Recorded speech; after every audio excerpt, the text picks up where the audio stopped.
Hi, welcome to ASP army YouTube channel. இன்னைக்கு நம்ம எதை பற்றி பார்க்க போகிறோம்? தளபதியை உறுதியாக ஜெயிக்க போகிறான்னு நான் சொன்னேன் தெரியுமா? இது ஒரு 4 காரணம் தான் இருக்குது. அந்த 4 காரணத்தை கவனமாக கடைசி வரைக்கும் பாருங்கள். உங்களுக்கு யார் ஜெயிக்க போகிறான்னு தெரிஞ்சிடும்.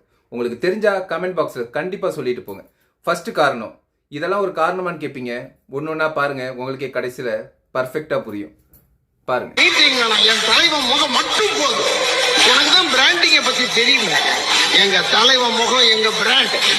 பார்த்தீங்களா? இந்த மாதிரி ஒரு கூட்டத்தை இது வரைக்கும் நீங்கள் ரீசெண்டாக எங்கேயாவது எந்த கட்சிக்காவது பார்த்துருக்கீங்களா? பார்த்துருக்க வாய்ப்பே கிடையாது. ஓகே, இப்போ நெக்ஸ்ட் வீடியோவை பார்ப்போம்.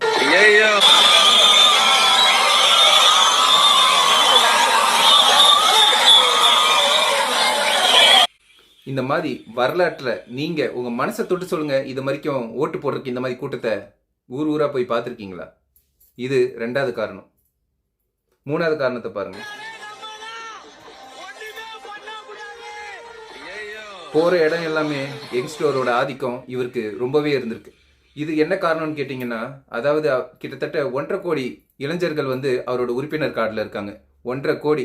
நம்மளுக்கு ஆட்சி அமைக்கணும்னா 2.5 கோடி ஓட்டு இருந்தால் போதும், கன்ஃபார்மாக அவர் தான் முதலமைச்சர். அதில் 1.5 கோடி இளைஞர்கள் ஆல்ரெடி டிவிகே கட்சியிலேயே இருக்காங்க. இது 3வது காரணம். அடுத்தது 4வது பாருங்க.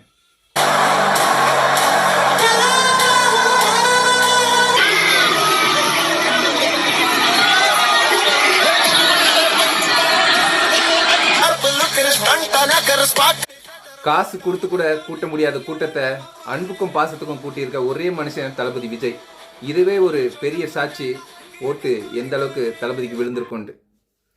அடுத்தது இன்னொரு விஷயம், மெயின் விஷயம். அதாவது எல்லா குடும்பத்திலையும் 4 பேர் ஓட்டு போட்டாங்கன்னா 4 பேருமே ஒரே கட்சிக்கு தான் போடுவாங்க. ஆனால் இந்த வாட்டி அப்படி கிடையாது. அப்பா ஒரு கட்சிக்கு ஓட்டு போட்டாலும் மகன், மகள், அம்மா இவங்கெல்லாம் ஒரு கட்சிக்கு ஓட்டு போட்டிருக்காங்க. அந்த கட்சி என்னன்னா அது டிவிக்கு. இது நான் உதாரணமாக சொல்கிறேன். எனக்கு தெரிஞ்ச எல்லா குடும்பத்திலையும் அதே மாதிரி நடந்திருக்கு. நானும் அதை கண்கூட பார்த்துட்டு இருக்கேன். கேட்குறவங்க கிட்டலாம் 99% விசிலுக்கு தான் ஓட்டு போட்டேன்னு சொல்லியிருக்காங்க. இது சும்மா ஒன்றும் கிடையாது. இது மாற்றத்துக்கான அறிகுறி. மாற்றத்தை கொண்டு வந்துட்டார் நம்ம தளபதி. அடுத்த வீடியோ பாருங்க. இவங்களுக்கு ஏன் ஓட்டு போடக்கூடாதுன்னு உங்களுக்கு ஒன்றுனா புரியும். சந்தன கிண்ணத்தில் வெண்ணிறப்பாலுக்கு சர்க்கரை போட்டு தருகிற தலைவர்கள் ஒரு தடக்கை வாழ இங்கே மணிவார் இங்கே.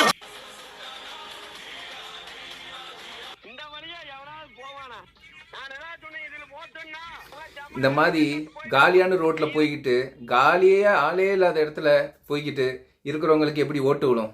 ஓட்டு விழும். கட்சி வெறி பிடிச்சவங்க, இந்த வயசானவங்க மாற்றி மாற்றி ஓட்டு போடுறாங்களே, அவங்க கட்சி அவங்க ஓட்டு போடுவாங்க. அவ்வளோதான், வேற யாரும் போட மாட்டாங்க. அடுத்தது பாருங்க. அடுத்தது இவங்க.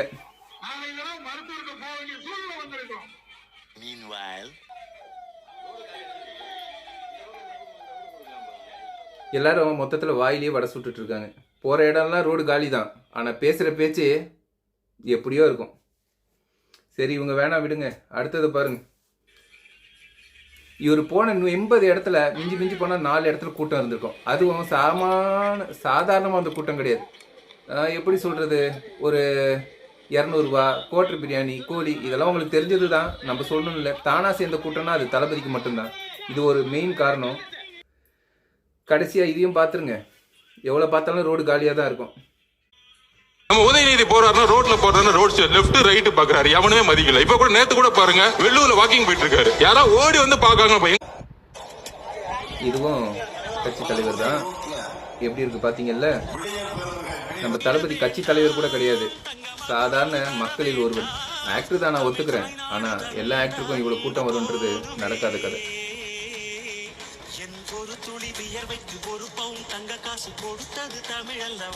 இது பெரம்பூர் கொளத்தூர், அவரோட தொகுதி.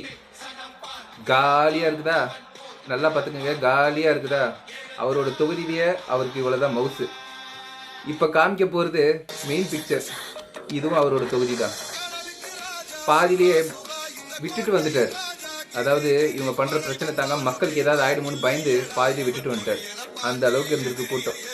மெயின் ரீசன், டிவிகேக்கு ஓட்டு விடுறதுக்கு காரணம் நம்பிக்கை, மாற்றம் தேவை, ஊழல் இல்லாத ஆட்சி தேவைன்றது தான் மெயின் ரீசன். அடுத்தது ரசிகைகள் கூட்டம். ரசிகைகள் சின்ன சின்ன வாண்டுகள் கூட்டம். இவங்களாலேயே முக்கால்வாசி ஓட்டு தளபதி விஜய்க்கு கண்டிப்பாக விழுந்திருக்கு. ஒவ்வொருத்தரும் ரசிக்கிறாங்க அவரை பார்த்து.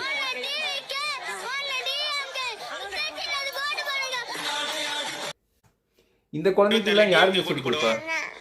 ஏடிஎம்க்கு ஓட்டு போடுவா, சீமானுக்கு ஓட்டு போடுவா, அப்போ டிவிக்கு ஓட்டு போட்டா இதெல்லாம் சொல்லி கொடுத்து வர்றதில்ல, தானா வருது. ஆனா இவனுங்களை கேட்டா சொல்லி கொடுக்குறாங்கன்ட்டு ஏன் உங்க கட்சி காமிங்களா பாப்பா இந்த மாதிரி சொல்லி கொடுக்கறத? வாய்ப்பே கிடையாது ராசா, அதெல்லாம் தானா தான் வரணும். லாஸ்டா நீங்க எல்லாம் எந்த கட்சி பேசுனதை ஃபுல்லா கேட்டிருப்பீங்க, வாய்ப்புண்டா? ஆனா விஜய் பேசினா மட்டும் ஊர்ல இருக்கிற அத்தனை பேரும் கேட்பாங்க கடைசி எண்டு வரைக்கும் அவர் என்ன பேசுறாரு என்னென்ன செய்யறாருன்ட்டு. பாருங்க அதையும். எல்லாரும் சேர்ந்து கை போட்டு தூக்குங்க. கடைசியா நான் இந்த அரசியல் தலைவரோட பேட்டியை ஃபுல்லா பார்த்தேன் டிவில. ஸ்டாலின் பேட்டி நான் ஃபுல்லா பார்த்தேன். நியூஸ் சேனல்ல எங்க வீட்டுல புதிய தலைமுறை, தந்தி, பாலிமர் ஏதோ ஒண்ணு ஓடிட்டு இருந்துச்சு. ஸ்டாலின் பேட்டி கொடுத்துருந்தாரு, நான் ஃபுல்லா பார்த்துட்டேன். கை மட்டும் தூக்குங்க. சும்மா தூக்குங்க, ஒருத்தமே பார்க்கல ஸ்டாலின் பேட்டி. நாளை ஐஏஎஸ் ஆபீசர் ஆகி நீங்க அந்த ஸ்கீம் எல்லாம் எழுதணும். எடப்பாடி பழனிசாமி பேட்டி ஃபுல்லா பார்த்தேன். கை தூக்குங்க. எடப்பாடி பழனிசாமி டெய்லி பேட்டி கொடுக்குறாரு. சேலத்துல இருந்தாலும் கொடுக்குறாரு, சென்னையில இருந்தாலும் கொடுக்குறாரு. அவர் பேட்டி ஃபுல்லா பார்த்தேன். ரெண்டு பார்க்கல. நீங்க இவ்வளவு குடிமை பண்ணி தேவாரீங்க. மூணாவது கேள்வி நான் வரேன். விஜய் வந்த அன்னைக்கு நான் டிவியை போட்டு உட்கார்ந்து இருந்து விஜய் என்ன பேசுறாருன்னு பார்த்தேன். எங்க ஊர்ல விஜய் வந்த அன்னைக்கு சேலத்துல இதுதாங்க உண்மை. சொன்னாலும் சொல்லாட்டியும் இந்த கட்சி வெறி பிடிச்சாலும் சரி, கொள்கை வெறி பிடிச்சாலும் சரி, என்ன வெறி பிடிச்சாலும் சரி, நீங்க ஒத்துக்கிட்டு தான் ஆகணும். அது இல்லாம மக்கள் மெயினா டிஎம்கே வெறுக்கிறதுக்கு காரணம் பாருங்க, மக்களை மதிக்கிறது கிடையாது. அவங்களாம் அவங்களுக்கு குப்பை மாதிரி தெரியுறாங்க. இந்த ஒரு வெறுப்பு தான் இவங்களோட ஆட்சியோட அழிவுக்கே காரணமாச்சு. ரெண்டாவது ஊழல் பெருச்சாளிகள்னு சொல்லுவாங்க. பெருச்சாளிக்கே இவங்க பெருச்சாளி தான். அதுக்கு வார்த்தை தெரியல எனக்கு, அதனால தான் பெருச்சாளிக்கு பெருச்சாளின்ற. இவர் பிஜேபிக்கு ஆதரவு கிடையாதான். The people of Tamil Nadu hate BJP. You hate BJP or not? You hate BJP or not? விஷயம், இவங்களுக்கு போற இடம் எல்லாமே எதிர்ப்பு தான். மக்கள் எல்லாம் எதிர்ப்பு. 5 வருஷமா ஆட்சியில இருந்திருக்கீங்க, இன்ன வரைக்கும் மக்கள் எல்லாமே வெறுத்து போயிட்டாங்க. நான் சொல்லணும்னா நிறைய பேர் சொல்லலாம். இவர் இப்ப ரீசெண்டா ட்ரெண்டிங்ல இருக்கிறதால இவர் வீடியோவை போடுறேன். ஆனா யார் போனாலும் சரி தொகுதிக்கு அவருக்கு ப்ராப்பரான வரவேற்பும் கிடையாது, ப்ராப்பரான சப்போர்ட்டும் கிடையாது. எல்லாம் கேள்வி, என்ன செஞ்சீங்க, என்ன பண்ணீங்க, என்ன செஞ்சீங்க. இதுதான் 5வது காரணம் டிஎம்கே முடியிருக்கு, அதோட சரித்திரம் முடியிருக்கு. ஏன் ஏடிஎம்கே பத்தி அதிகமா பேசணும்னு கேட்காதீங்க. ஏடிஎம்கே பத்தி என்னத்தை பேசுறது, ஆல்ரெடி அவங்க அடங்கி போய் தான் இருக்காங்க. அதனால அவங்கள விட்டுட்டோம். ஆனா அராஜகம் பண்றது இவங்க தானே, அராஜகத்துல நம்பர் 1 இவங்க தானே. அதனாலதான் இந்த வீடியோலாம் நீங்களே பார்த்துட்டீங்க. நீங்களே சொல்லுங்க யாருக்கு ஓட்டு விழும், யாருக்கு ஓட்டு விழாது, யார் ஜெயிப்பா, யார் ஜெயிக்க மாட்டான்ட்டு.